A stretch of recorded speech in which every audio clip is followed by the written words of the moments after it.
Buyrak toshlari odatda qanday paydo bo'ladi? Odatda bunga olib keluvchi turli-tuman omillar mavjud.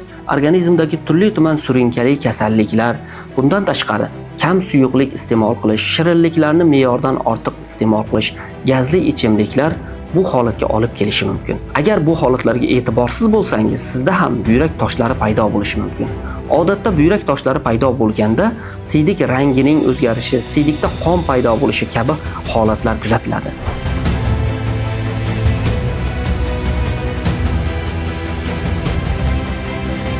Assalomu alaykum aziz yurtdoshlar va Doktor Ali jamoasining iste'molchilari.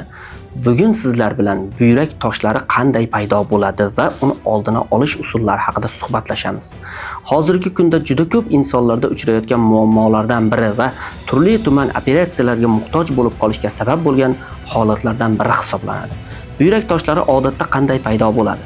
Bu buyraklarda to'plangan mayda zarrachalarning bir-biriga qo'shilishi hisobiga turli tarkibli tuzlarning o'zaro yig'indisi hisoblanadi. Odatda bunga olib keluvchi turli-tuman omillar mavjud.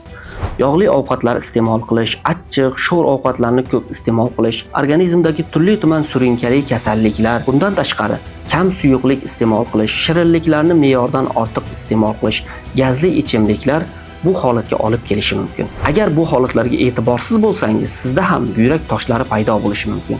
Odatda buyrak toshlari paydo bo'lganda organizmda, ayniqsa bel sohasida kuchli og'riqlar, temperatura, chidab bo'lmaydigan darajadagi sanchiqlar, siydik yo'llardagi siydik ajralishining buzilishi, siydik rangining o'zgarishi, siydikda qon paydo bo'lishi kabi holatlar kuzatiladi. Agar bu holatga vaqtida e'tibor berilmasa, inson hayoti uchun katta xavf tug'diradi. Buyraklarning yallig'lanishi, u yerda infeksiya paydo bo'lishi, u yerda yiringlar paydo bo'lishi va buyraklarning nobud bo'lishiga olib keladi.